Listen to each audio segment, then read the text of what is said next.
Hey everybody, this is Jeff Allen, and welcome to I don't know, episode whatever. I don't even do we know what number this is? Right, 85. Yes, I have a special guest today, a friend that I met on a movie set. That my first movie ever. It was her 800th, I think. She's very experienced. And I first want to introduce my co-host, Ms. Carollynn Xavier. Woo, yeah, we're doing it. Who gave Jeff Allen a podcast? This guy with me. Yeah, it's a dream. We're so excited to have Candace here.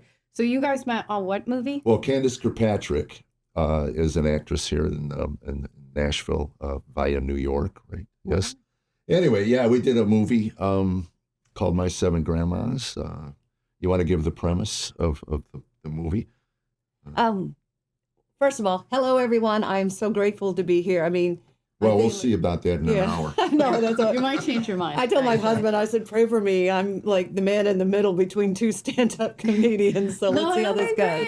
It'll be Anyway. great. But I had the pleasure, Jeff, and it was not your first movie. You had actually done several movies that I had seen you in before that. Was it? Yeah, you were in Into the Spotlight, and you were in another one. Oh, line. But this is my first major role where I had. He's the lead male. Well, I had to actually remember a lot of dialogue. A lot. Yeah, when I went to acting class, I told the instructor, I said, "Don't give me a lot of dialogue. My brain is shot." So I didn't get any big scenes, but yeah. Well, My Seven Grandmas as it's a very funny premise. My mom dies in the wintertime. That's my favorite premise. Okay. That's a little scary. She dies in the wintertime in Minnesota but I lived in Minnesota for 2.5 years. So it's freezing cold. It's miserable. And so because of the ice, they could not bury her. So we had the funeral and then we come back in the spring. And is that true to Minnesota? Yeah, it is true. It is really true. There's a lot of times when it's so icy you cannot bury. So we come back to do the burial. But when we come back, my daughter and I, we live in sunny California. Oh, I'm sorry. Go on. So when we come there to bury him, we see that he's completely fallen apart. Jeff plays my dad, and the house is trash, and he's fallen apart and not paying any bills. And big stretch for me as an actor because I'm so together. Has Tammy seen the movie? Yeah, we sat and watched it. I got what they call a screener. So she got a peek into why you have to go first. Yes. Yes. I saw. That's been the discussion because we get to a certain age, you start talking about, if I go, and she says, that's just your romance. Well, that's your pillow talk. Yeah. Well, again, it's old people. Spoken from a 35-year-old. At 35, I was immortal. I was going to live forever. I'm 68. I know I'm not. So, yeah. Well, anyway. The long story short, he finds out the siblings said, somebody's got to stay here and take care of him. And because I'm a professional IT person, I can work from anywhere. So it gets nominated that I stay. My daughter, I'm a single mom, has no desire to leave California for the freezing cold of this small town in Minnesota. So she's plotting and planning what can she do to get back to California. And she volunteers she's at a reader. Library. She's a reader. No, she's stacking books on the shelf at the library because she's an avid reader. Yes. And she finds that she's joined this club with a bunch of elderly women. So she's scheming, if I can just get him married off, To auction him off. then I can get back to California. That's so take it funny. from there. That's so Anyway, great. Jeff is marvelous in it, and he may not say it, but he has been nominated for Best Male Lead.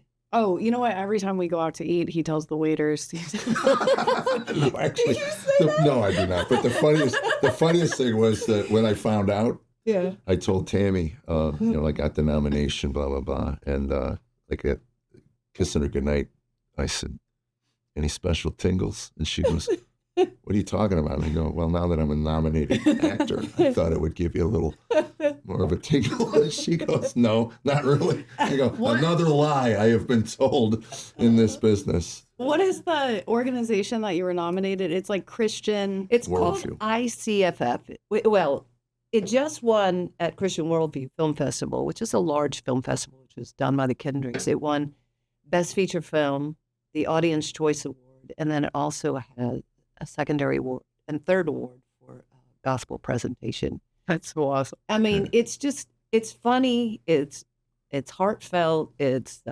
silly, and I think it hits all the right notes.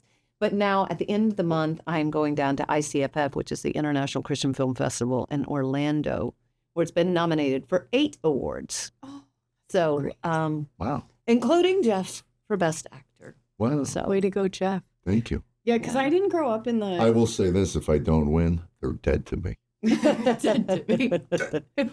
One of the stories I like telling on stage, and if you, I don't even know if you even remember, we were doing the cemetery where we were going to Yes. lay to rest, and we were on like 6 takes, and you came walking over, and I looked at her and I said, I have to work up tears, and a couple of them were over the top, a couple of them, whatever, but I got to work up, I'm burying my wife of 40 whatever years, so I should be emotional about it.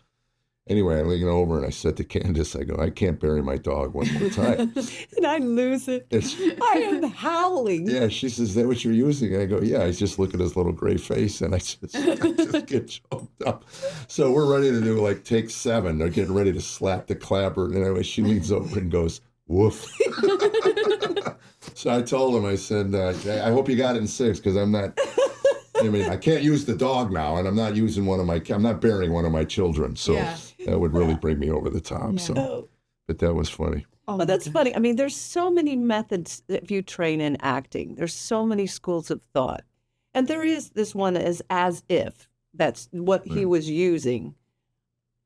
Sometimes they say if you haven't dealt with it, whatever it is, this emotional trauma, whatever, don't touch it. If it's going to like unleash, you're going to be weeping there for hours or whatever. Kate was really. But that I'll talk about that later off camera. Oh. But anyway, off camera. yes. But it's for me though. I just put myself in the setting. So I'm like, if you put that picture of that mom of our mom next to the casket, I'm okay. I don't, So it was just so fun when he said, I don't think I can bear it. Just kill. What's really sad is I know Blake, and I couldn't bury Blake either. I know. I just took him to the dump today. That's his alive? favorite thing. Yes, he was alive. Yes. He was. When I left, he was alive. That's all I'm saying. Okay, so you said like methods of acting. I don't know anything about the acting world. I accidentally became a comedian. So did you always want to be an actress? How did it? Yes, but I don't think you accidentally became a comedian. I think before the foundation of the world, God knew that was part of your story. So I'm just saying that. Oh, but that's so sweet. Jeff, I don't even think you know any of my story. My parents divorced when I was 4 years old. And this is in where? This is Florida. Florida. Okay. Mm-hmm. Oh my gosh, you're from Florida? I am. You're so nice. They have nice people in Florida. Do I've been to There are a Florida. lot of nice I've people. never met any nice people in Florida. Well, there's because there's a lot of transplants there for the It's the northern that come down there. But the Floridians are very nice. I'm not saying New Yorkers are a little testy. Yeah. But a lot of New Yorkers moved to Florida. Oh, okay. A lot of them. So that's New Jersey. So really, I just met New Yorkers in Florida. Right. Got it. Most Floridians are nice. Okay. But my parents divorced when I was 4. And when my mom had custody, she worked so many jobs to support 3 kids.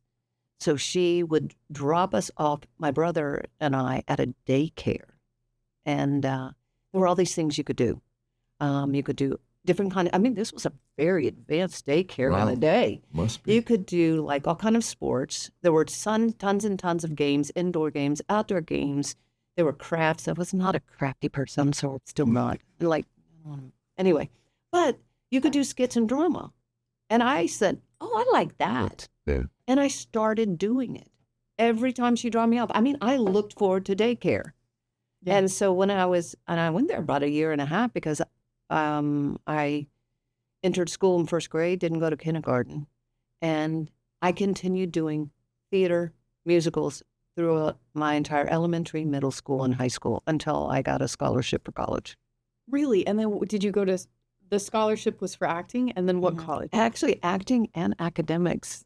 Oh, Just you so are. you I know this. I'm sure you're very proud. You have children like in Harvard. Well, she graduated, but no, she didn't get it from me. You can like rotten spelling stuff? I could rotten spell. Yes, I could. But just so you know, I was valedictorian of high school, and everybody was smarter than I did. But I was so poor because I said, like, my mom can't pay for anything. So I worked my tail off. I mean, I worked harder than anyone, and that's why I was valedictorian. My mom used to say, you are an educated idiot because you don't know this and know that. You don't know enough, come out of the rain or whatever and all that kind of stuff. We should unpack that one with the therapist. Yeah, it's all right. It's all right. It's all good. Got lots of peace in it now. But anyway, but I worked my tail off. You know, the people who were, number 2 and 3 and 4 and 5, they were so much smarter. I mean, they've gone on to become doctors and lawyers and like aerospace engineers and all that kind of stuff. But I just worked my tail off because I knew, like, I can do that. I can get a scholarship. So I got a scholarship for acting and for academics to go to college. And then I got another one for graduate school. And so I had no debt from college of any kind. And so as soon as I graduated, the day I graduated, I moved immediately to New York City. Wow. That's amazing. Yeah, no, we were talking a little off air, but I want to get, you were trained, Stanislavski. Stanislavski. Wait, what is that? That's an acting method. Yeah. And then Uda Hagen. I love that one. Stella Adler. So you did. And Sandy Meisner. Now, is the image I have of those people. Well, I didn't study with them personally. But the image I have is there's a lot of yelling at you. Okay, wait. I want to be the audience on this one. It sounds like you guys are ordering fancy food. I don't know what you're talking. Uda Hagen? What is that? It's an acting method. What are the differences? Like, what are they? That would be a whole podcast. But they came out of Strasbourg and out of the group theater in New York City. Okay. And didn't Marlon Brando come out of that? Yeah, he was a method actor. Yeah. James Dean. All of those. Marlon Brando. Oh, you did not just say that. Don't you even. I was really worried. Don't get it. No, I'm just kidding. But they came out of like, how do you get to the truth of a character? How do you develop a character? How do you embody a character? And there were different thoughts of how you approached them. Some was from outside in. Like a lot of the English acting was you develop their physical manners, the way they would walk, the way they would talk, how they would slouch, or how they would. Okay, could you give us a little bit of that? Can I ask? No, but I'm just saying that's what you do. I mean, I'd have to get up and physically demonstrate, but it's like, if you read the script, how do you envision that person? Like, how would they carry themselves or whatever, like that? Yeah. And they would work from the outside, finding those outward mannerisms, and then find towards the inner character. Did you ever see The Godfather? Yeah. With Brando. So he worked on, eventually just stuffed cotton in his cheek. And that's how he did that. So he became, again, externally, and then that just created the internal. That makes sense to me. But I think he also worked from internally, like James Dean too. There's a very famous story of James Dean. But anyway, internally is not the sausage guy. Yeah. Oh, really? Yeah, just wanted to. Okay. I saw your eyes light up because I know how much you like breakfast sausage. I know. Now that she's no longer a vegan. I was like, the 16 ounce or the 12? Rolled or links? What are we talking to? The whole stick? Right. Yeah.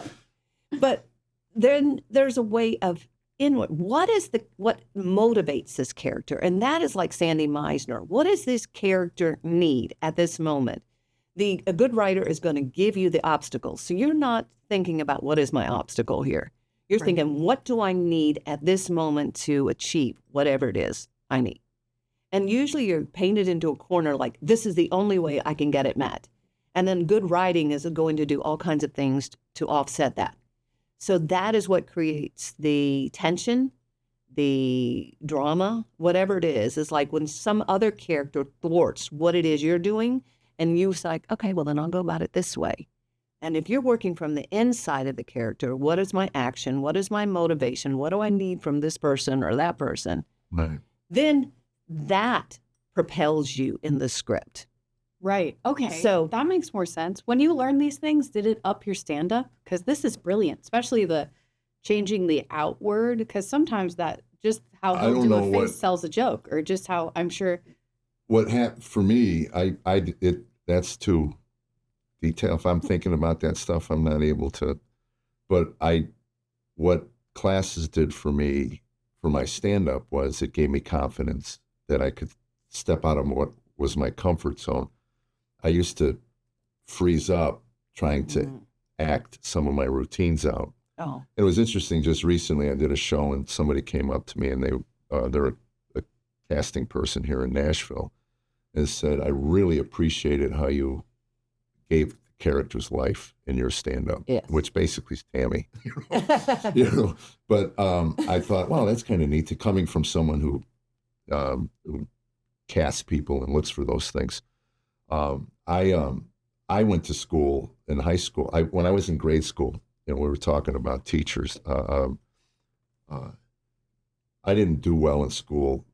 I really didn't. I would have behavior issues and stuff. I was always in trouble. You? I know that's a shame. You weren't trying to get a scholarship. I got That's beat. it. No, I got beat senseless with 2x4s my entire. It doesn't matter. I mean, so I actually took it as a pride. I used to learn. You learn to cushion the blow, and then you pretend to go, ow. I was acting as a young child. He was a stand-up I comic. wanted the principal to know he really hurt me. Oh, it was the principal? Oh, the principal, gosh, yes. They would just assume the position. You put your hands on the desk. And one guy had a paddle with two hands. And Richard Pryor had a joke where they put drilled holes in it so that the meat of your rear end would go through, through the holes. Did your school be like that too? I never saw the principal except No, for... she was an academic. She was a good little girl. I mean, I was close friends with the principal, but not of that. We'd have coffee before Yes, class started. exactly. Yeah. Yeah, Oh my very gosh, different. that's You were so a dream. funny. You were a dream. No, I wanted a scholarship. So funny. But what I wanted But I to had a teacher tell me, I was the sixth grade English teacher, Mrs. Beck. It's funny how you remember the ones Yeah. that treated you. And she would read. In English class, we would read plays as a class to teach us things. And she came to me one day and said, when you get to high school, it's about 2 or 3 years from now, she goes, go to drama. You have a gift with dialogue.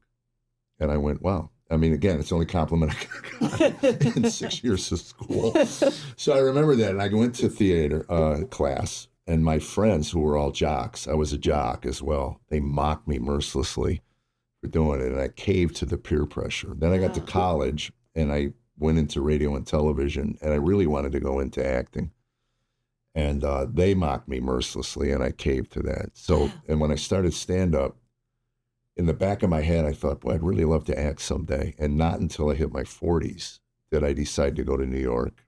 I would take some classes in New York. I didn't really get much out of those. And it wasn't until I turned 60 here. And I told Tammy, where we live in Fairview, I said, this is where artists go to die. I mean, there's nothing here. So I went down and took scene study. Now, when you were taking classes, was it scene study, body movement? Because that was what the New York class I took was all just about body movement. No, I did everything. Mine, when I had Meissner, that was 2 years, 6 days a week, probably 10 to 12, 14-hour days. Really? Yeah. It was Very- the military. It was very intense, but I theater. did everything. I mean, did stage combat, singing, dancing. It was all. It was great. So you can sing? Yeah. Oh, we should have put that in my 7th grade. Oh, that's okay. Could have sang Sunny our granddaughter, my granddaughter to sleep. Nice. Or your old dad. Definitely my dad. I have some tender scenes with him. I loved them. I thought they read well. Did you think so when you watched it? Yeah. I thought they were real, unbelievable. Yeah. And I think that's what I was going to say about acting. You do all of the work beforehand so that when you get on set or stage or on set where it's TV and film, then you let all that go and you just live in the moment because your acting partner is going to give you something or whatever is going to change. This is so You know funny. what I But I'm mean? like, how do I do that in my marriage? Go on. Just be Just live in the moment. It's just like being fully present. Yeah. And then you enjoy the ride. Okay, that's brilliant. And I didn't even realize that there was all those different types of schools of thought, and then the inward and the outward. So you're in New York, you're graduated at this point, debt-free. This podcast is brought to you by Dave Ramsey. You're debt-free. Debt-free. And then what happens? Because selfishly, I want to get to this question where it sounds to me like you started when you were young. When I started stand-up, God's worked on my heart. So now I don't need as much attention seeking as I did before. But the idea of going into a room and having people say that you're worthy or not worthy to get this job, to pay your bills and buy groceries, I want to get to the point where how do you separate out? Do you know that is the most critical question you could have asked? Like in a bad way? No, because everybody struggles with that. Everybody. And until you finally get a piece like, I know who I am because I know whose I am. And if you find that your worth and your identity are in him and you're just living out your calling and your purpose, then that goes away more. But still, I mean, I have a prayer closet and I'm going in, okay, Lord, let me release this. Let me release this and realize that does not determine my worth. I mean, I can say this because it happens to me all the time and I can say it on air. Right? It does happen all the time. A lot of times I will hear back from one of my agents or managers, we love Candace. We absolutely love Candace, but we need a name in that role. Oh. And I'm like, okay, God, you have given me a name. I know I have a name, But if I hear that enough, like we love Candace, but we need a name. We need an A-lister in that role. Yeah. We need to get seats in the seats. Yeah. Yeah, and that always kills me because A-listers are at one point in the same position you're in. Yes. So the question is not... It's a catch-22. Well, that's it. And yes. That was the whole thing in L.A. when I lived out there in the 80s. I go, you need a SAG card. I go, how do I get a SAG card? You get in a movie. How do you get in a movie? You have to have a SAG card. Yes. Oh, okay. In other words, do I have to sleep with somebody to get that? Yeah, it's... I'm with you in that my whole life changed after I realized whose I am. Amen. Because it isn't connected to the people status. And I catch myself today. It's interesting because I've never really of all the sins I have, envy was never really one of them. Oh, that's good. And then in the last couple years, I find it creeping in because I feel like it's stalled. And I say to Tammy, I go, I'm just stuck here. And I would look at peers of my, or not even peers, because most guys my age are either retired or, but it would creep in. I'd go, why do they, and holy cow. And then I immediately go, look, I apologize. I don't want you to think for a second that I'm not grateful for what I have. Yes. But it's so human that again, I loved what you said. If you know whose you are, then at least you can catch it. Then you know who you are. Because your nature comes in and goes, yes, it does hurt. It does. Yes, it stings. Yeah. And then I'm saying I have to go into my prayer closet. And I go there and I just pour out my heart to the Lord. I'm like, Lord, let me release this. You are my agent. You are my manager. And if you have orchestrated something for me, then it doesn't matter. I'm not in a comparing myself to something. If you have ordained it, is going to come to pass. So let me just, and then, it says he inhabits the praise of his people. And like you just said, Jeff, like you stop yourself and say, thank you, God. Thank you for what you have done in my life that I know beyond a shadow of a doubt that he did. He designed, he orchestrated. It was not my doing. And then I'm like, either I believe you are sovereign all the time or you are not sovereign. You can't be sovereign part of the time. Right. We were talking about that a while back where you go, I got it here. I got it. I'll take it from here. Everything is good. Yes. Oh, we talked about it on another podcast. It's like, it's so easy when things are going great to kind of let the faith kind of, ooze out of you. Or that was God. That was God. And we don't say that when he closes that door. Like, that was God. The first pilot I did, I was relatively new believer, and I'm telling everybody the right things. If it's God's will, it gets picked up. All of it. And then they tell me we tape in June, July, maybe August, they tell me that they're not picking it up. And 2 days after that phone call, I'm laying in the fetal position in my living room. Why do you hate me? I just wanted 3 years. I just needed the mailbox money. But it is so true. Easy to do. It is so easy. I was doing that. I was working in New York City. I was traveling around the world doing theater, and I was also doing parts in TV and film. And I had a role in a movie that was coming out. My agent was like, yeah, we want to see it. And I liked my role, loved my role. And I did not like, though, the message of the movie. And it was the first time that God had opened my eyes like, oh, your work is not separated from your faith. I mean, it was like ding, ding, ding, ding, ding, because I had thought it was compartmentalized. Here's my faith, and here is my work. And if I took this job, it went against, even though my character didn't, the message of it went against what I believed in. Yeah. And God was like really, putting me like, okay, Candace. To the test. Yes. And so I said to him in my arrogance, Jeff, I said to him, God, I should do this. It's a really great role. And then when I get this money, then I can use it to do something that's more honorable to you. Yeah. And he quoted to me in 2 Samuel, it says, to obey is better than sacrifice. And he said, in your case, Candace, to obey is better than compromise. I don't want your compromise. I want your obedience. Yeah. And that was so hard. Yeah. I started looking at everything so differently. Even though I'd been a Christian since I was 6, I really started seeing, you have called me to this, and it is not for Candace's glory. It is for your own. And so that was a really hard time in my life. I was in the fetal position. I'm like, okay, Lord, I'm surrendering myself to you. And he called me out of the industry. I had just gotten married, started having kids. I was writing and directing for schools and churches. And I said, if you ever bring me back in this, may I understand your will. And so when I started my prayer closet, besides all the people and things that I pray about, on the other side is about, 100 scriptures on how God views work. Mm-hmm. And, it says in, I think Ephesians 2:10, that he has created work in advance for you to do.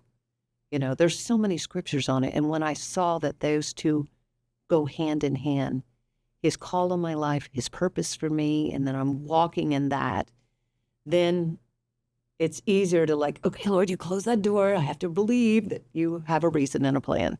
And that is also part of your plan. Yeah, it's so hard to accept his will instead of your own. It's like the fires of purification on your soul. It's so hard. Well, you get tested. I remember we had it's a long story, so I won't go into a whole detail, but we had an issue with somebody asked me to do a job for their For the mafia. for Brentwood Academy at 8 a.m. on a Friday. And I said, sure, I'm home. No problem. A friend of mine's wife called me. And a little week later, my manager calls and says, I got you 3 jobs. And I said, what's the problem? It ends on Thursday. And he goes, you can't get back to Nashville in time to do the Brentwood Academy. And I said, well, then don't do the Thursday. He goes, no, it's all 3 or none. It was corporate.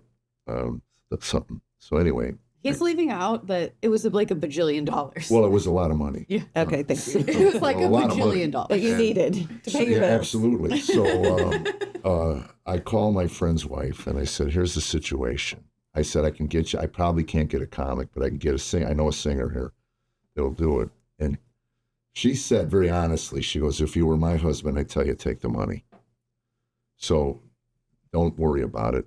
We'll get it done. And I said, thank you. And I lost sleep. Yes. A couple of nights.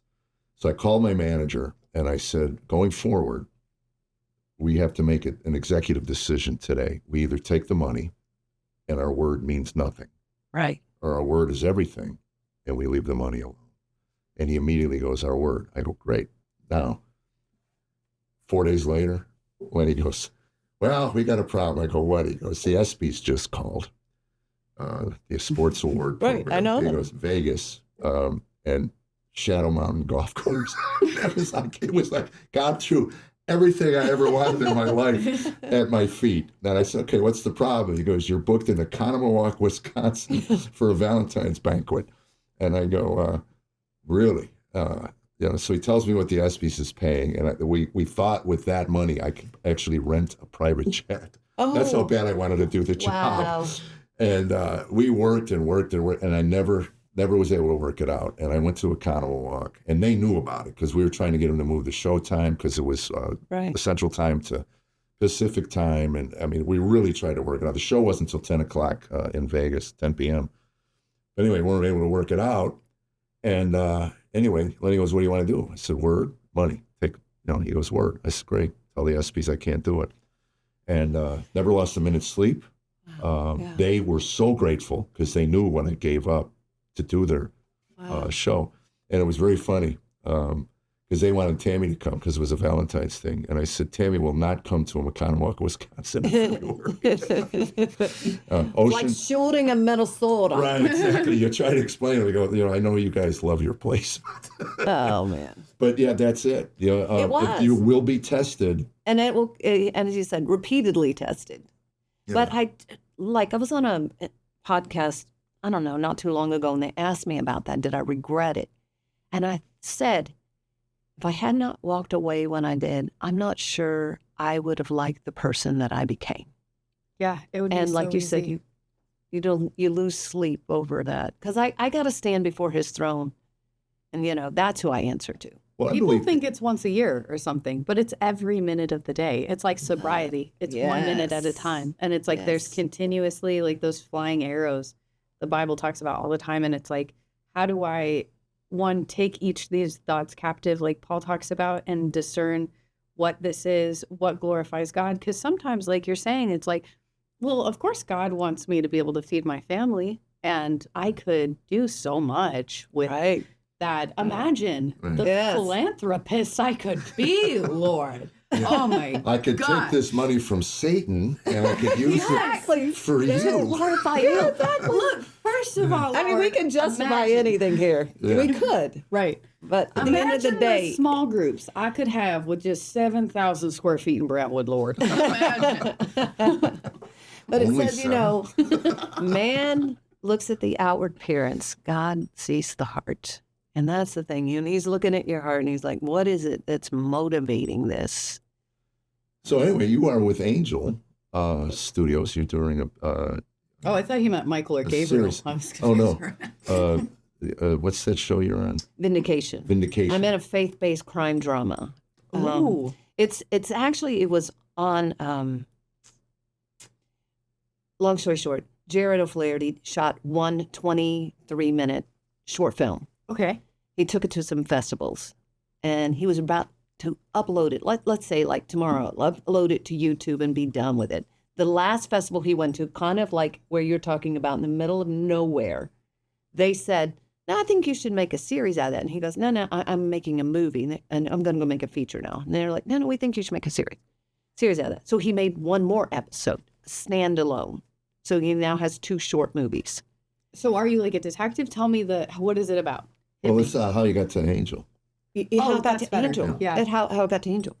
So he was, when they said, no, make another one. So he made almost like 3 standalone before he became, it's a series. Now he is shooting like into season 5. Oh. Okay. But it got picked up by PureFlix. And it was on PureFlix. Yeah. It's on seasons 1, 2, and 3 are on PureFlix. Then Redeem TV. And then Angel Studios has picked it up, and now seasons 1, 2, 3, and 4 are on Angel Studios.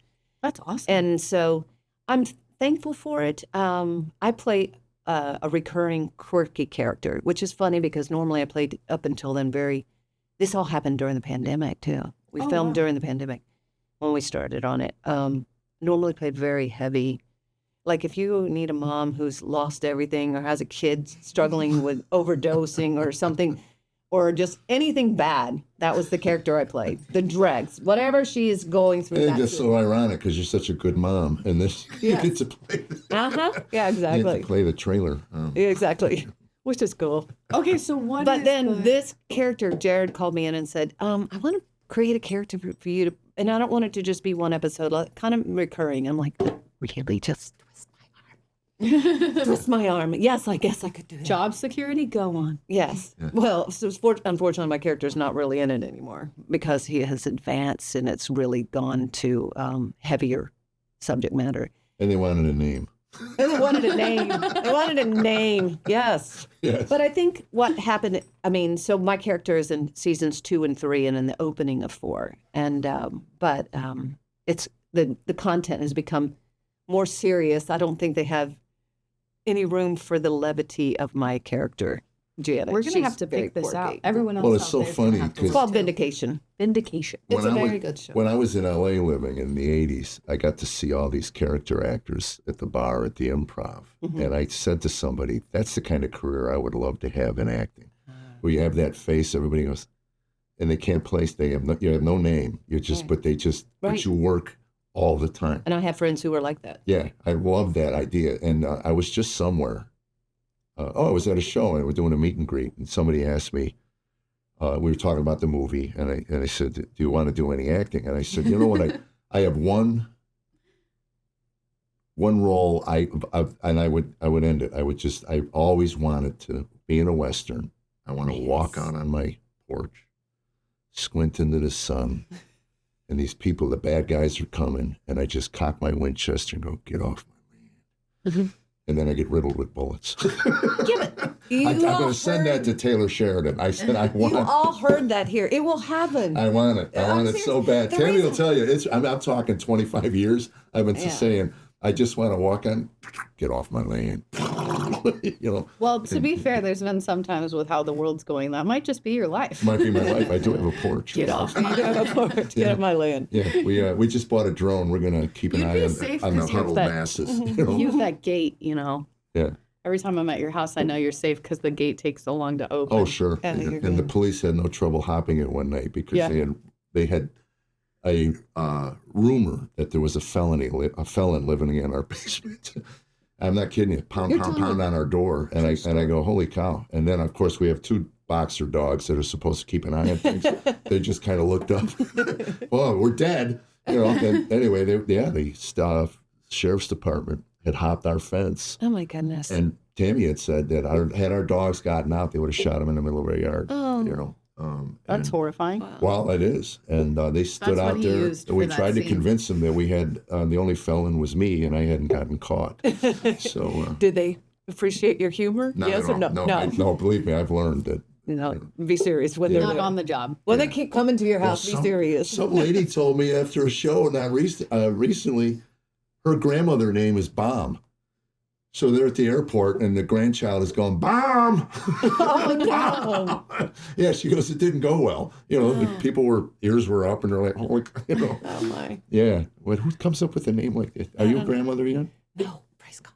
No. Oh. You don't want to be a grandmother? Not yet. You just want the title of grandmother? No, not yet. How old are your kids? Graduated Harvard. And then how many do you have? I have 3. 3. Okay. 26, 24, 22. Oh, so every 2 years. They're still young. Yeah. Well, my oldest is married. Yeah. That's good. She lives in North Carolina. Yeah. Oh, really? Yeah. I always thought I'd retire in North Carolina. She loves it there. Yeah, you just keep hoping she'll come home, but they're pretty settled in now. They're buying their first house, so that makes it pretty settled. Congratulations. Oh, thank you. You know what, though? North Carolina people, not nice. And I'm putting the things I'm together. I'm not nice. Wait, Brent calls them half-backers because they go to Florida and it's just too much, so then they go halfway back. So it's the New Yorkers. Oh. It's those dang Northerners. Yeah, Yankees is what we call them here. You haven't been in the South long enough. I guess not. Yeah, the Yankees. Yankees. Well, there's some nice Yankees, too. I lived there for 9 years, so there are some nice ones there, too. Oh, yeah. They were there from the South working on their acting tours. That's what happened. But I want to go back to something, Jeff, that you just touched on. You said it for 25 years. It's been a dream of yours to stand on the front porch, you know, and doing a Western and stuff. And I want to talk about this because, you know, we always talk about the crap, the garbage, the junk we have done, and that the Lord redeems it. Okay? Right. He does redeem all of the mess. Oh my gosh, I think I know where this is going, and I'm getting really excited about where this is going. Okay. But I also believe that he knows those little things that you have said to him alone, like this is something I would really love, Lord. And he knows your heart's desire. He's giving you those desires, I believe. So anyway, I'm telling this because it ties into Vindication, okay? Season 2, episode 5, it's called The Game of Life, okay? And Todd Terry is one of the leads, T.C. Stallings, who was a D1 football player, and then he played in Europe and everything. I mean, he's still in his 40s doing backflips and, like, built, like, anyway. So, Testosterone. yes, he's in excellent shape. And so, besides the drama going on, there's also this competing football scene between the two different precincts. And I get the script, and I'm not even at the football game. And I said to Jared, Janet, my character, Janet would be there. And he said, yes, I know. She would be there with her clipboard giving instructions. And I said to Jared, no, put me in, coach. Put me in, coach. He's like, what are you talking about? I said, I love football. Put me in. I play football. He's like, no, she won't be there. And I said, okay, fine. So 1 week before we go to shoot that episode, I'm sitting on my couch. It just rained. And I get a call, and it's Jared, the director. And he said, do you really play football? And I said, yes. I played on an all-male team when I was growing up. Really? Yes. I loved football. And I had a brother a year older than me. So whatever he did, I did. So I didn't own a doll. I did all the tomboy stuff. But God knew that this is something important to me. So Jared says, do you really play? I said, yes. He says, okay, go make me a highlight reel and get it back to me ASAP. It just rained. Call my husband, call a neighbor, and we're out in the back doing all these plays. So I'm throwing, I'm catching, I'm doing, shorts and passes and all kinds of stuff. And I'm running out. You can ask me. I'll send it to you. Send it back to Jared in less than an hour. He goes, okay, you do play. You know what you're doing. All right. Pray for me. I got to rewrite this script tonight. So he rewrites it. My favorite time of Vindication, season 2, episode 5, Game of Life. My character is playing football with these characters. And I'm on the plane flying down there, and I'm thanking God. I'm like, it's a God wink. Like, he's redeemed so much junk in my life. But then he saw that this was something that was important. And what's funny is because months before that episode, somebody was helping me redo my resume, and I had under special skills football. And they said, and this man said, take that off your resume. No one in their right mind is going to ever hire you to play football. Wow. And so when I'm on the plane, I'm thanking God. I'm like, that was between me and God. He knew that, and here I am getting to play that in this episode. So I was thinking, God, you don't only redeem all the junk. You see those desires of our heart, whether it's standing out on the front porch, with a gun and then taking the bullets or whatever.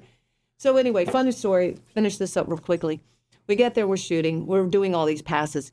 But he has me playing like a dweeb. And I'm like, I said, Jared, I play. And he goes, Candace, it's Janet playing football, not Candace. Oh. So anyway, but there was one little thing that he allowed me to do in there. And I'm like, well, at least let me do that. He goes, okay, I'll give it to you. I love how you're like, God granted me to be the football player, but I also had to have a little bit of humility. Exactly. Because I had to be a dweeb. Yes. Isn't that something? Oh, yeah. So I love that story because it just shows you that he does see, he does know, and he does care. Yeah. Especially, that they made you take it off the resume. Yes. I always wondered if anybody really, because I've had people, over the years go, you need a better picture. I go, if I'm getting hired because of my picture, you're doing something wrong. Something's not right in this business. I mean, it's most of the work, probably all of the work I got was based on word of mouth and, previous work. So I'm hoping that this little film we did, My Seven Grandmas. We don't know yet what platform it'll be out on. People ask all the time. I announce it from the stage, and people will go, when is it? Great question. There's so many different platforms now that things can be out on and released on. And you're used to this. I'm not. I mean, it's frustrating. Well, I completely forgot I even shot it. And somebody, then like back, I remember December we started texting. Is this thing going to come out? Exactly. We were going to see it. Yeah. Wait, you said it is out on a platform or not yet? Not yet? Not yet. No, Yeah, Which frustrates me It because just went to the distribution. festivals. Just went to the festivals. I've watched the trailer so many times and it looks so good. And I watched the trailer with my dad and I was like, this will be so much fun. Oh, it's And then- better than the trailer, I think. Do you think Yeah. so? Yeah, again, I'm hypercritical anyway, but my manager will tell me, I don't even ask you Right. how did it go, because it was like we just did a podcast with somebody, and I thought he goes, how'd it go? I go, it was okay. And a friend of mine called me in the middle of it, right? And I tried to hang up on my watch. Apparently I didn't. And when I called him, when I got out, he said, man, that was great. You left me on the phone. I couldn't hang up for like 20 minutes. It was like such a great interview. And I thought, what do I know? I don't know anything. Because it's all that humility you have now, Jeff. Well, I am humble. I want you to know that. We did talk about that. I wanted to title my book Humility and How I Achieved It. But yeah. So, and then you were talking about Max McLean. Yes. Is coming to town. Now, do you know him? It's funny as when I first moved to New York City, he was doing one-man shows, the Gospel of Mark, the Book of Acts, and I was just mesmerized. Like he would do. Is this the Screw Tape Letters guy? Yes, it is. I want to go to that so bad. I saw the thing on June the 15th sponsorship. in Nashville. Get tickets. Yeah, June 15th, Nashville. It comes up on my Facebook. Yeah, think we it's went. gonna be at Tammy and I Belmont. went. Tammy and I It's gonna went. be at Belmont. It was. It's at Belmont. Oh, that's June great. 15th, one of their big theaters there. Yeah, at the Fisher Center. Maybe. Where you performed. I did. I saw you there. Yeah.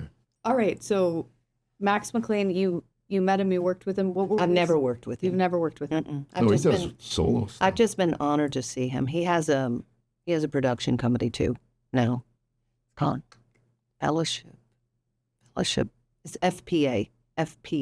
What is now that you've satisfied your love for football on the big screen, what is your this is between me and God work related?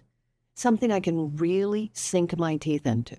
Something, I mean, where I don't care playing a character, no matter how dark or broken they are, as long as it's a compelling story and you see there is redemption. I mean, it can have humor, it can have whatever, all of those in it. But I mean, something that just meaty, just where you have all this And it's stuff. funny to talk about redemptive. Like a challenge. Yes. Tammy and I, it's very funny. We'll watch these series, and she's quicker to that than I am. But she'll say after 2 or 3 episodes, or halfway into a movie, if there isn't some light coming into this, Right. I'm done. Yeah. And it seems to me, and I made this when I remember when Born Identity came out. I had read all the books, and Brag.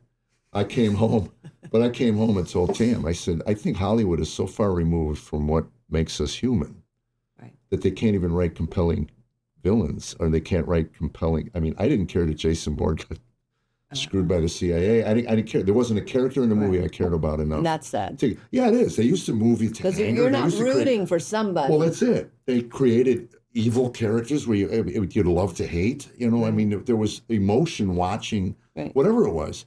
And it just, that redemptive part that rested. Yes. And the series we're working on, I said, if we don't make the lead character, who's based on me, somebody you root for, even in all that pain and suffering and all that misery, and all the dirtbag stuff he does. Right. If there isn't some part of that where you see in the character that, God, I want him to do well. Yes, you want to see him succeed. I messed up again. That whole thing. So that, what you just said was so powerful to me that, and I think that Angel is picking up the storytellers that are putting those things in their movies and things. I wonder if that's what God sees, like you're talking about, like, because we're all made in, like the image of Christ, but it's this idea that, like what you just said, like, oh, I see all of the bad things he's doing, but I see all of the repentance he's wanting. Right. And it's like, it's almost like we're watching that. And it's like, he's watching us be like, oh, I screwed all this stuff up. But there's that little part of me that's like, God, please just make me a better person. Like I'm trying so hard to be better. Well, that was when Tammy and I would, she didn't see those days I was on the road having rage fits in my hotel room by myself. I used to tell her, it's not you. That was the thing. Everything was because of her. And I said, felt very personal. You don't understand this. I'm this way, and I don't know why. And I'm going to find out. But that's the stuff that you can make compelling in a series. Yes. Is these moments the character is having his own come to Jesus moments without an audience. Yes. It's by himself. Right. You know. Which is true. It is. It was like. Which is truth. I mean, it's not like for an audience. It is the truth. Yeah. And I think, though, going back to what you said, I was told that when God looks at us, not only does he see his son, Jesus Christ, who covers us, but he sees us fully redeemed. You know, we see people in their crap and in their mess and in their brokenness, but he sees them, you know, because he's not limited by time, you know, this chronological time.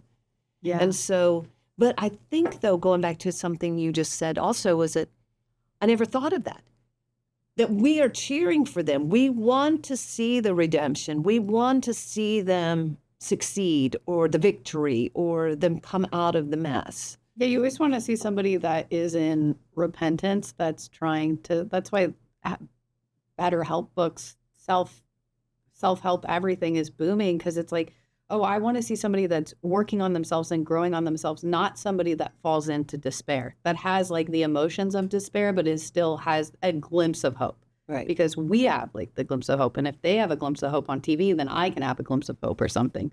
Like, it's almost like this weird like exchange. Like, I'm not as messed up as they are. Well, that's what got me out of AA the first time. I went for about 4 months and went, I'm not even near as bad. I got some more work to do. You know?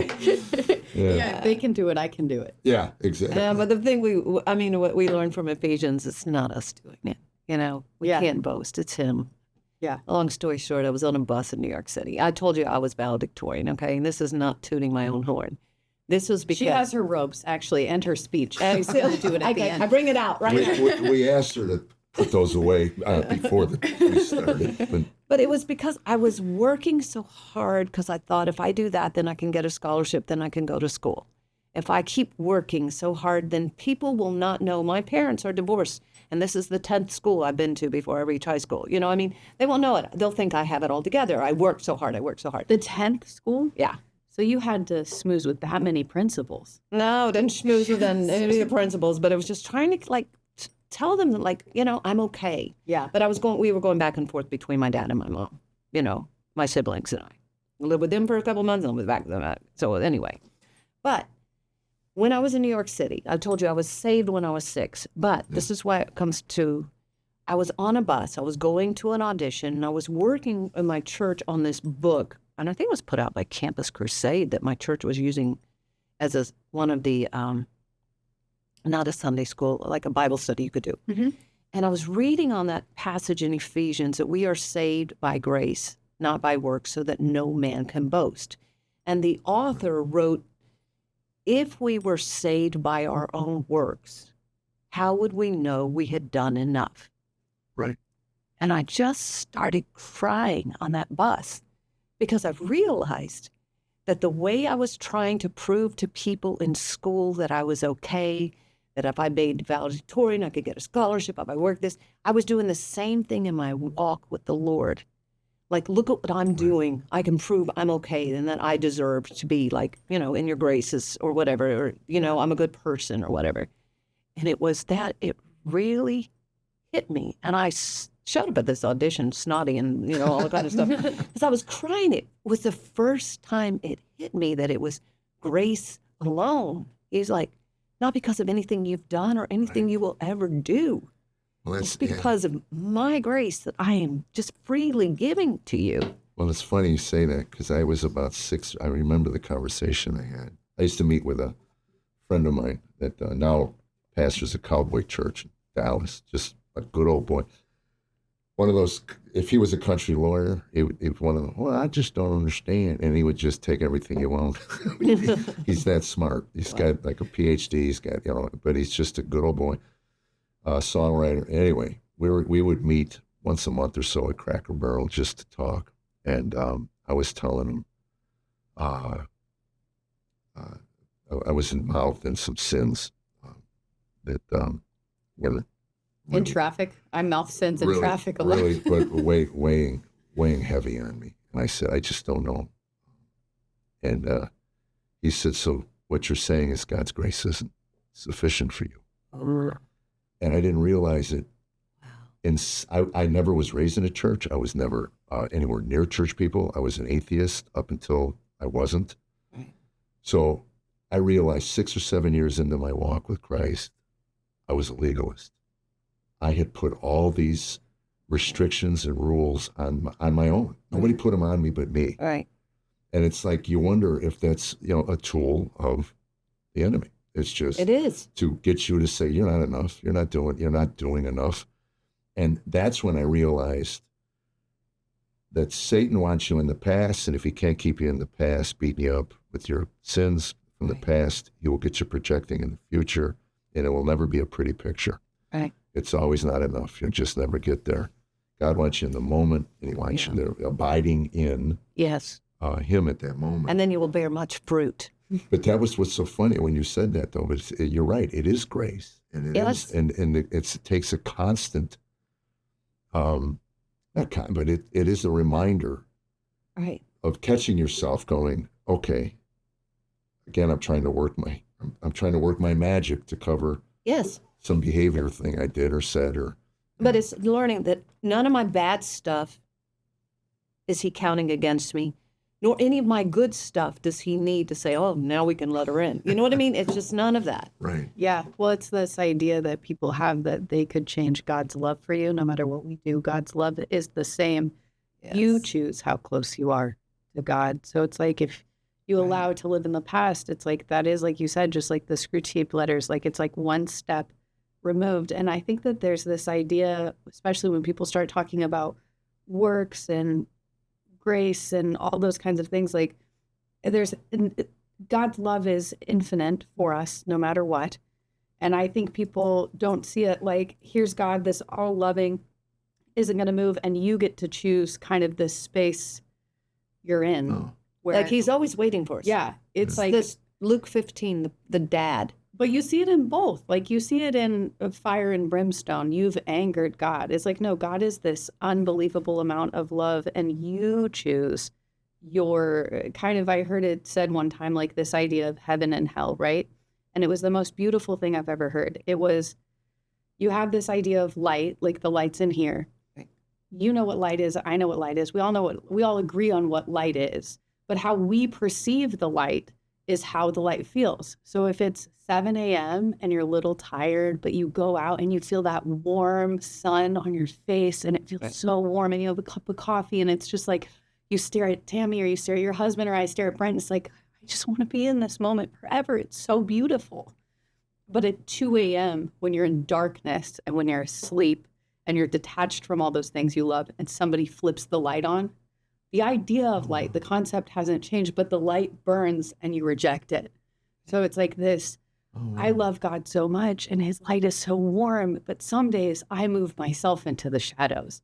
I let myself live into the past. And I heard this beautiful quote yesterday where it was like, it takes years and years to erase the memories from your past, from your mind, but it takes one tear for God.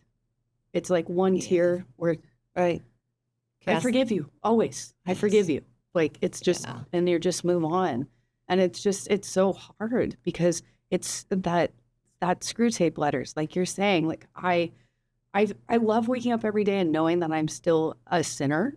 Like, I still sin. God still loves me. I'm still a sinner. Lord Jesus Christ, forgive me for I'm a sinner. And you're just moving on and the Lord's Prayer and moving on. But it's still this, like, the days I don't think I'm a sinner, those are the scariest. Oh, that I don't need you. Yeah. I got it now. The days that I think I'm worthless and I fall into despair, those are the worst days. Oh, man. It's so hard. Sorry, I kind of... Yeah, you lose sight. No, that was beautiful. No, it's beautiful. And that's exactly what it is. Yeah. I call it the old nature. Yeah. Yes. You know, Paul talks about it all the time, dying to self. So that's an old tape. That's old nature. Right. Okay. You know, it doesn't make it feel any better. No. But at least intellectually, I don't have to descend and allow the spiral down with thoughts it. to spiral into, that's it.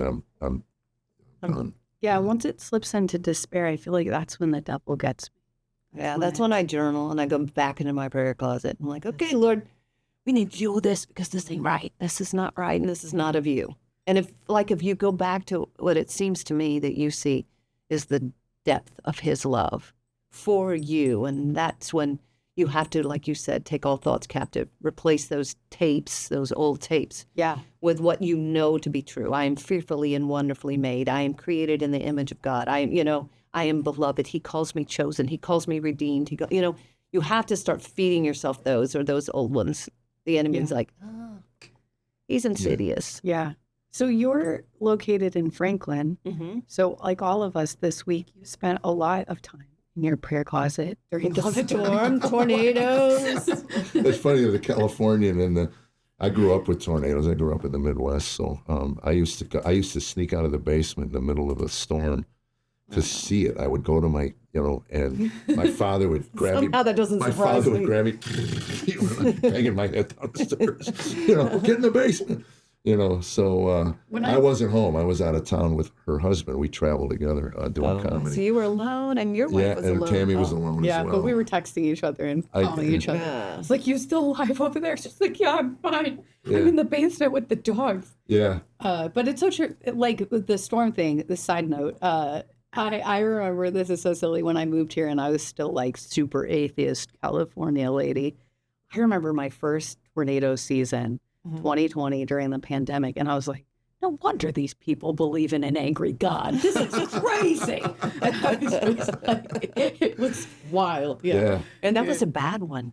That was right after the pandemic, we got that tornado. Yeah, it was crazy. Like March 10th or something, 2020. Yeah, I remember I was golfing. Where? At Montgomery Bell, when a tornado hit downtown Nashville. You were golfing? I was, and I came home. He had his it's the only time. Antenna. Testing. It's the only Testing time. Benjamin Franklin's theory. Only time since we gave our life to the Lord that Tammy punched me. Prior to that, she punched me a lot. But this one, I came home, and she goes, "Where were you?" I says, "I was golfing with Lenny at Montgomery Bell." Bam! She had the TV on. She goes, "Look at downtown Nashville. It's destroyed." I go, "Oh, got a little breezy." I guess it hopped right over Dixon. Oh, my goodness. Yeah, it was like, wow. Yeah, it got dark and a little windy, and we're out. And oddly enough, we were and there were no the only two people on the golf course. There were no sirens. Nothing. No, we don't. Wow. No, this is diction. We don't have sirens. The batteries haven't been changed in years. Or sirens. They just have, you didn't hear Larry yelling from the truck? He was driving around. Yeah, that was so, it really was odd. It was like, I got home, I go, maybe I should pay more attention. I should punched you. Yeah. Okay, I do have a question to bring it back to something you said earlier, if that's okay. You're talking about your parents splitting up and kind of being moved from one place to the other. This might make me cry, so buckle up. I had kind of a similar thing. My dad was a single dad. He did the best he could. My mom, bless her heart, lives in Arkansas. And the joke I made earlier, Mom, I don't want you to die. I don't want that to be a movie line. I gotta repent for that before, if she ever hears this. But I feel like God fulfilled such an emptiness. This is going to make me cry. And I want to know if you feel the same way. Fulfilled such an emptiness in me because I was shuffled around at that young age. And it was like, if I acted up a little bit or if I did anything, it was like, she's too much and I'll ship her to someone else, or just kind of that. Did you ever feel like I felt such a redemption because it didn't matter what I did, God was still chasing after me? And I felt like my parents, like, I didn't want to be moved from one to the other. I just wanted, like, the parent I had to be like, oh, it doesn't matter what happens. I need you here every single day because I love you and I'm never going to abandon you and I'm never going to leave you. Did you have any of that dynamic? No, they were just They were just shipping you. They were just shipping me because they were just not mature enough to deal with their stuff. And I can say that now because the Lord redeemed both of them. My dad became a pastor. I thought you were going to say because the Lord took them. No, because he took them and that. Finally, my answer to my prayer. No, I You mean, deal with them. Were they young when they had you? yes, they were young. They were, I mean, like, yeah, they got married young, etc. And they were just too young to have kids. And they, honestly, I think they were doing the best they can, but they were not capable. Yeah. So Yeah, me neither. My I wasn't. dad, I mean, my dad came to know the Lord when I was in college, and my mom came to know the Lord when my second child was born, and they became radically different human beings. Well, that's Right. beautiful. I mean, my dad, just so you know, maybe I get some of my craziness from my dad, but he was a salesman. He was a top salesman. He could win anything. He won every award there was, but he also had a gambling, drinking problem. So whatever he won, by the end of the weekend, it was gone. He had lost it in a bet. So that was part of their divorce, his drinking and gambling and all that kind of stuff. But when he became a follower of Christ, it was, I'm talking like not just the Damascus Road encounter with Paul. I mean, my dad became radically different.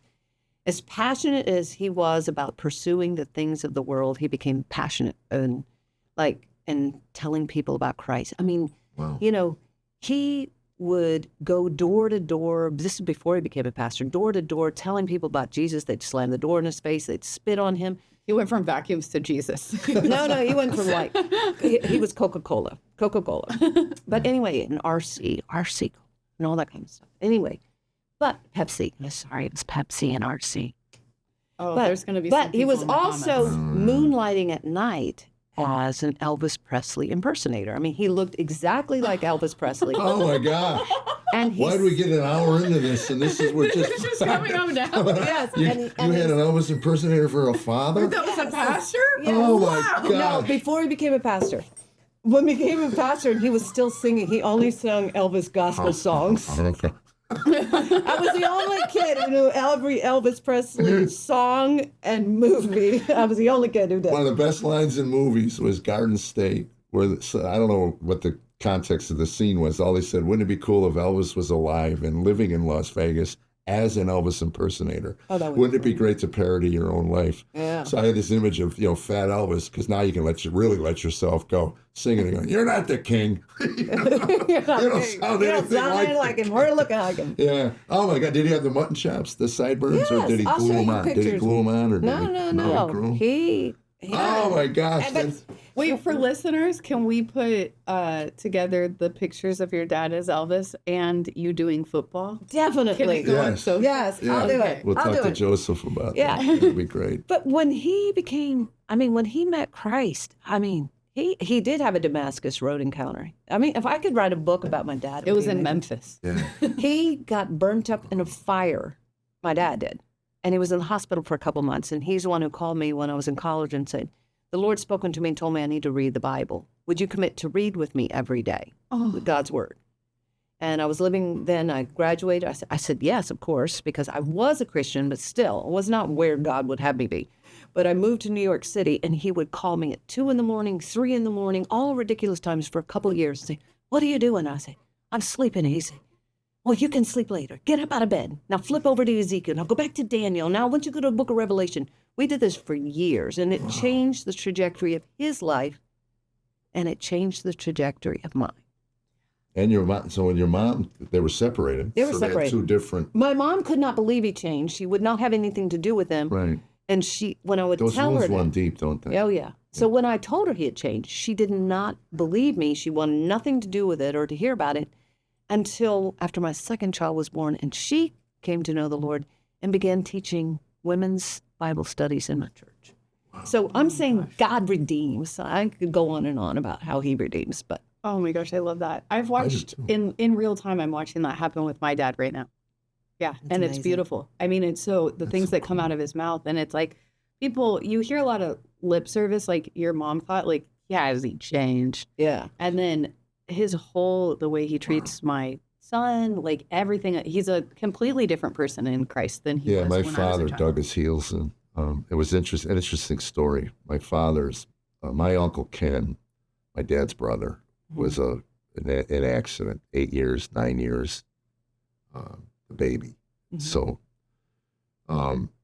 he was a pastor. My dad's brother was a pastor.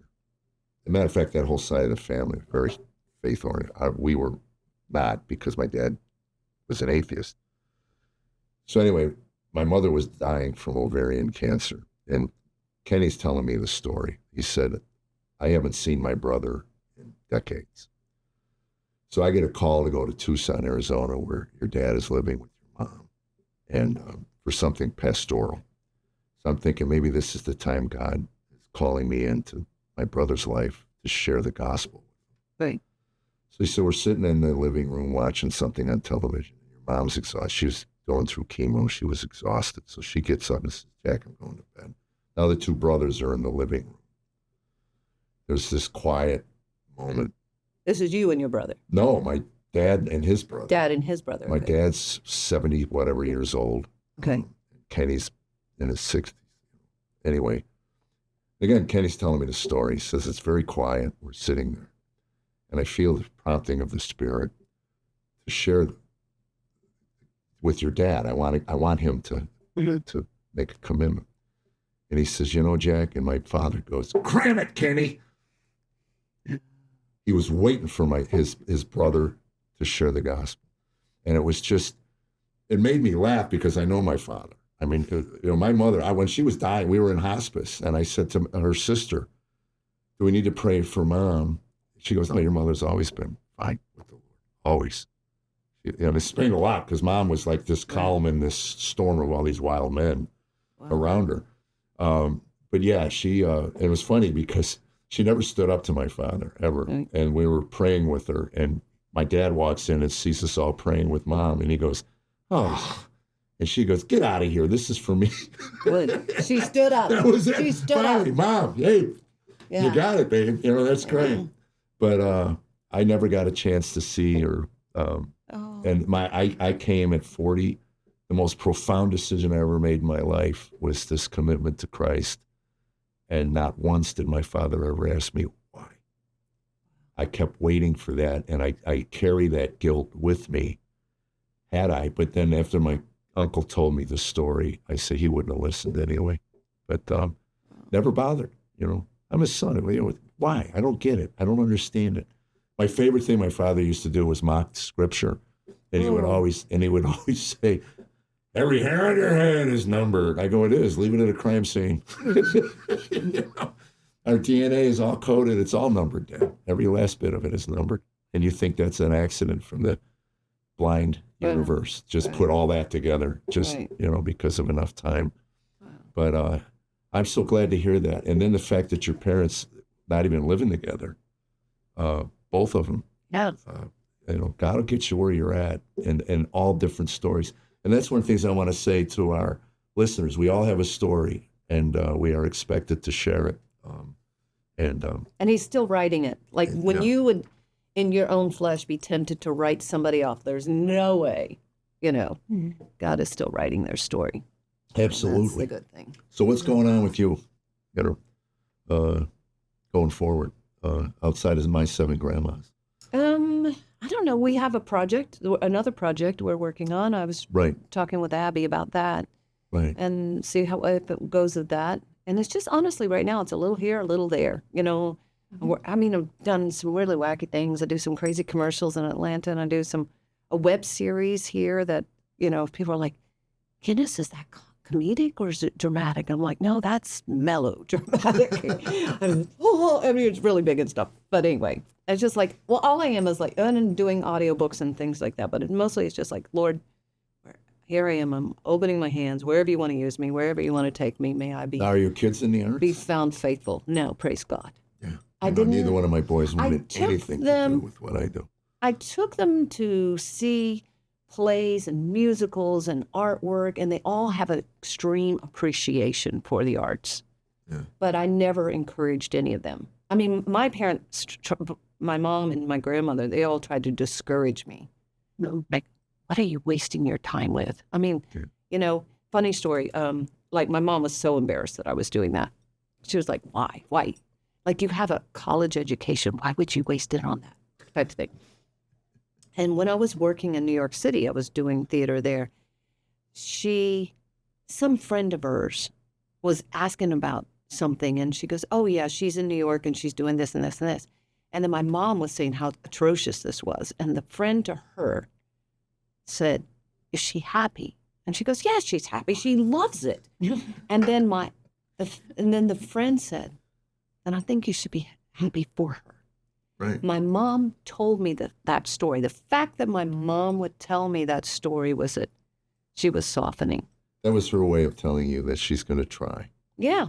I heard a great story about remember Chariots of Fire? Yeah, Eric Little. Yeah, and the guy ran. He did not run in an orthodox way. Right. But he got to the Olympics with this unorthodox style, and he was going to be a missionary. And one of the lines in the movie, it was, I'm getting goosebumps. Love that thinking about it. Yeah, and I did a 5K on that beach when Tammy and I went to Scotland. They had a 5K run on the beach. And I had some squatty little woman run past me, and I told this guy I was running with, she's not beating me to the house. I could not catch that little bowling ball. But that's not part of the Eric Little story. That's not part of the Eric Little story. That's the Jeff Allen. Jeff Allen without humility. But his sister. What Jeff Allen was behind the bowling ball. Do. But he was going to be a missionary, and his sister, because he was spending so much time running and training for the Olympics, she thought he was losing his sight on the prize of the mission work. And he said, understand this. I am made for the mission field. God made me for the mission field, but he also made me fast. And when I run, I feel his pleasure. Yeah, I love Isn't that great? Yeah. So when we do what we do, I feel his pleasure. And when you do all that, you feel his pleasure. Yeah. And that's when you know when it's not difficult to do, even though it's the travel, all the things that go around what we do, the fatigue and whatever. But when I'm actually doing the work, I feel his pleasure. I really do. People have said to me, you really look like you enjoy what you do. I said, I hope so, because I really enjoy what I do. And it makes a difference because they can feel that. Right. That it's not drudgery for you. That this is something you were created for it. Yeah. And that you're walking in obedience and doing what he's called you to do. There's that, the parable of the talents, and he gives the 5 and the 10, the 5 and the 1. And he gives us those gifts not so that we bury them, but so that we use them. Right. Because there's people that's going to come see your stand-up comedy show that may never step foot in a church. Or they're going to pick up your book because they love your comedy, and then they're going to get, that's why. We are, a friend of mine who has a talk show, she said, God has a harvest with your name on it. Oh, I like that. And it's different. You're going to meet so many people that I will never encounter, and likewise. And it's just, if you are doing what God has made you to do and doing it with joy and with excellence, I think that's another thing. In the Christian, when I was first, in New York City, I thought, okay, God, if you don't want me to do this movie, which I said no to. And I said, well, where's this kind of stuff being done? That's how I saw some of Max McLean's things, but there was nothing else being done. And then I saw something that was done really poorly. And they said, but we're doing it for God. And I just about lost it. I'm like, you're doing it for the King of Kings and the Lord of Lords. And you're like, oh, we can do shoddy work because we're doing it for God. No. It needs to be with excellence because we're working for God. Well, Bob Reiner, have you read Bob Reiner's book? I hope that was her movie review. Bob Reiner wrote a book called Roaring Lambs, and that was the premise of the book. Stop complaining about the culture, but if you're going to go into the culture and put his name on it, do with excellence. Then you have to write, if you hate, write great editorials, write great books, write great plays. Yes. And my pastor, when I first moved to Nashville, it was very funny because big church, right? Yeah. Tammy and I hid. That's what I love about the mega church. You can just hide. So we hid for years. So anyway, I get a call from his secretary. Pastor Scotty wants to talk to you. I was I didn't even know I'm alive. I mean, it's the principle again. Exactly, exactly. All that trauma came back. She's gonna whack me. I got his up. No, I didn't. But what are you doing? I said, well, you're gonna hit me, right? So anyway, he sat me down and he said, I understand you're a comedian. I go, I am. And he said, I understand you are now in the Christian marketplace, moving from the secular to the Christian. And I said, that's the plan, I think. And he said, well, here's what God expects from you. And he laid into me he said, I got so many Christian artists in my congregation that just get lazy. They get into this marketplace, the audiences are good, the money's good, they got all this stuff. They stop creating, they stop doing what got them there. They just quit and they just coast through. And he said, God expects your best. He expects the excellent, that he's put you in these positions to do excellent work and to not stop creating and to not stop. So anyway, I'm not lying to you. 2 or 3 years later, I'm at an event and I'm working and it hits me. I have been coasting for like a year and a half. In the middle of my set, I got this thing going. I stop in the middle of my show and I tell the audience, I have to apologize. I owe you an apology. And I told the story. And I said, to be honest with you, I've been phoning it in for about 18 months now. And you don't know that. No, I said, I have just been convicted.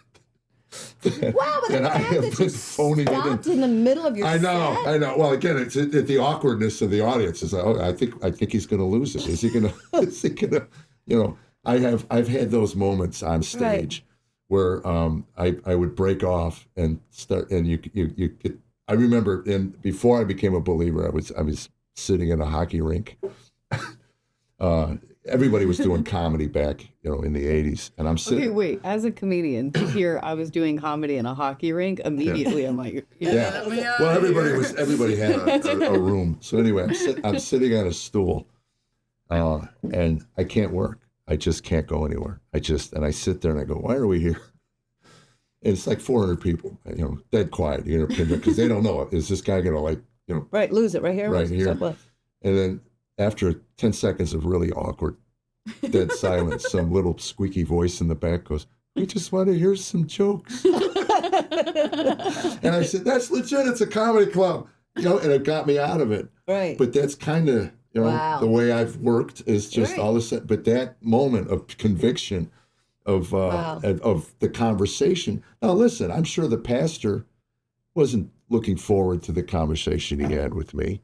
But somewhere he got convicted to go, I got this comedian and I am so sick and tired of these Christian artists phoning it in, getting lazy, and doing shoddy work.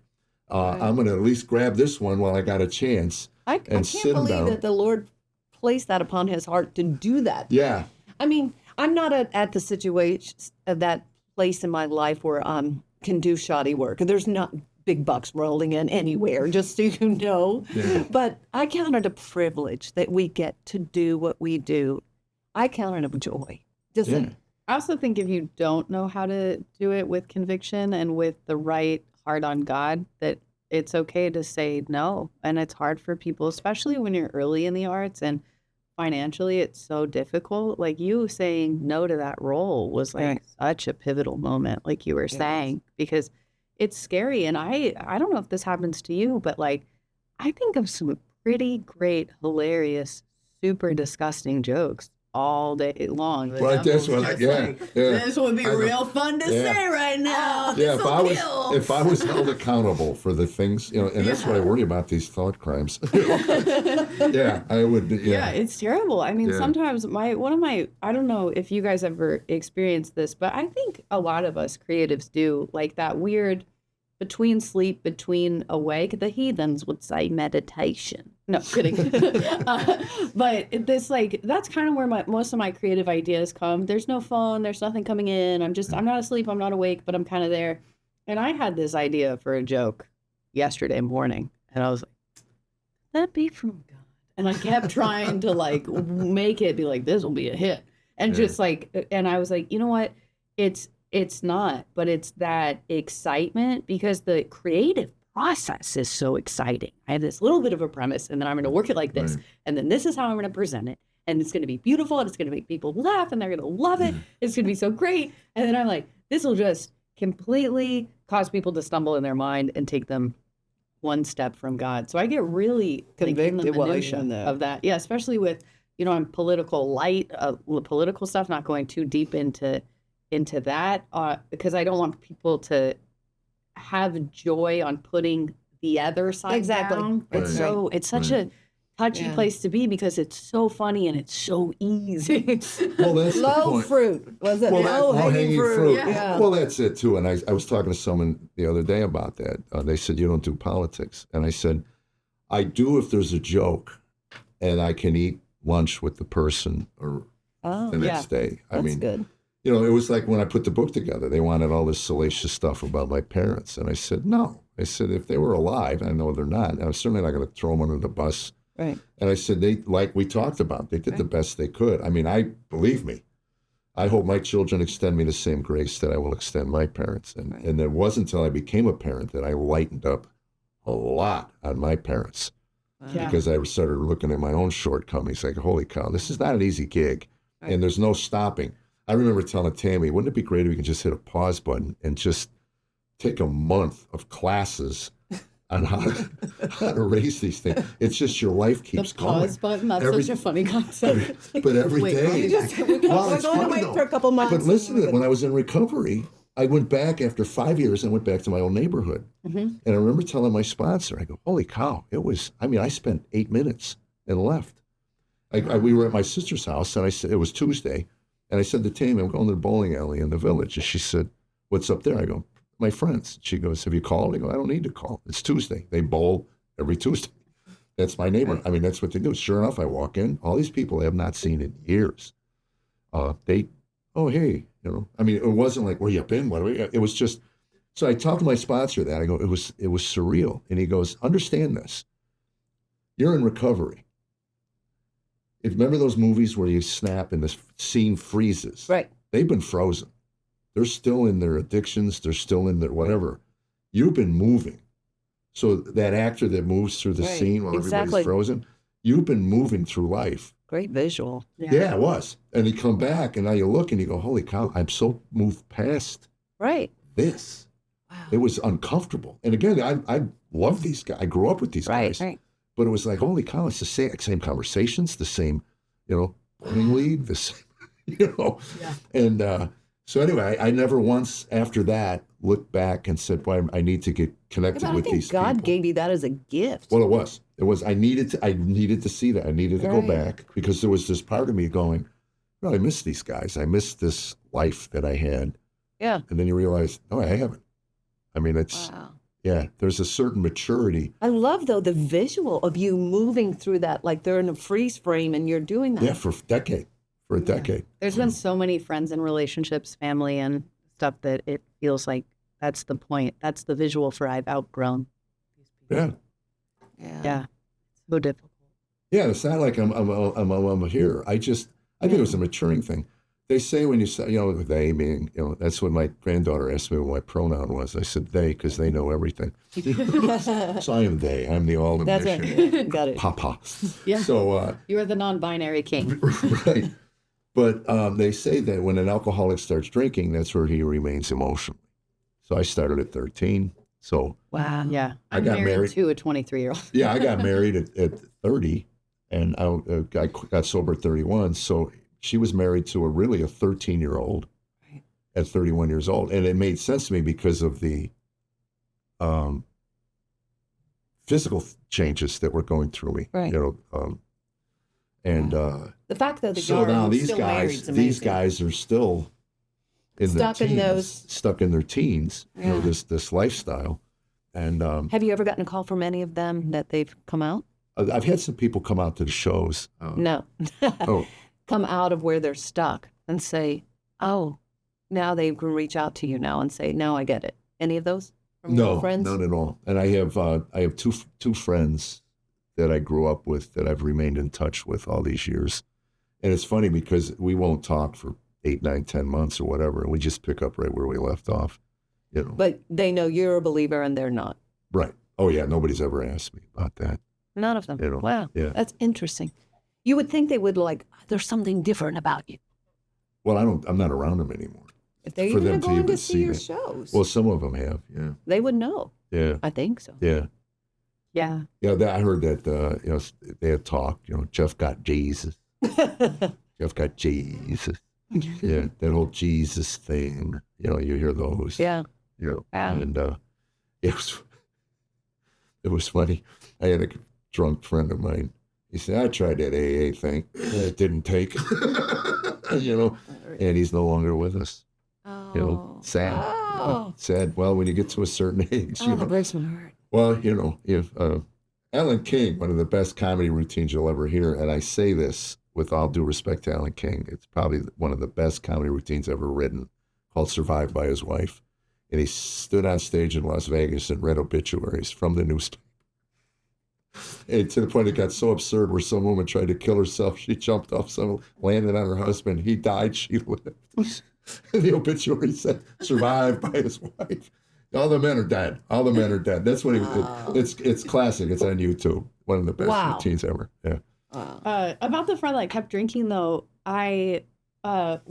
we should wrap this up. Sadly, I don't want you to go. Mm-hmm. And I don't know if this means anything, but when you're like, I want something, a big project that I can really sink my teeth into. Yeah.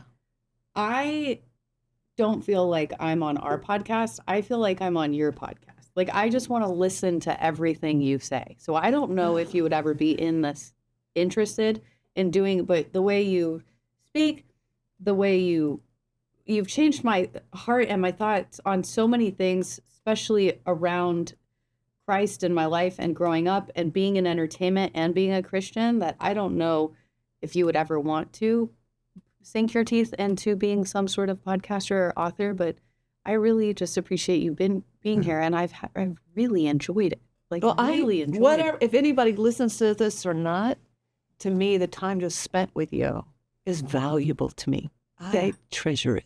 Oh, that's great. And where you were saying in those between the sleeping and waking, where you're having those things and creating, that's the difference though between us. So see, you are creating the gift that God has given me is hopefully to take what you've created and bring it to life. Yeah, that's so I mean, true. y'all can do your own stuff, but what other people have written, that's the thing. Yeah. So I'm honored that you would say that, but to me, the blessing is just having this time with you both. I don't want to sound cheesy, but you're an A-lister to me. Oh! You are. We're so grateful you're here. That means the world to me. Yeah. If you guys are okay with it, I think we should probably wrap up. Yeah. And anyway, subscribe, right? Yeah. Like and subscribe. And download. Download it.